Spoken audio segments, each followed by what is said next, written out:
وقال أيضا صحيح الجامع الصغير والزيادة للألباني في المجلد الأول صفحة 482، قال رسول الله إني تارك فيكم خليفتين. الخليفة الأول كتاب الله حبل ممدود ما بين السماء والأرض، والخليفة الثاني وعترتي أهل بيتي، وإنهما أي الكتاب والعترة لن يتفرقا حتى يرد علي الحوض. صحيح.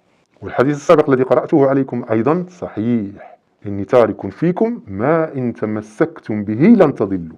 تمسكتم به يا عباد الله، تمسكتم به. تمسك تمسك تمسك. قال رسول الله تركت فيكم ما إن أخذتم به لن تضلوا. قال رسول الله تركت فيكم ما إن تمسكتم به لن تضلوا. قال رسول الله تركت فيكم الثقلين.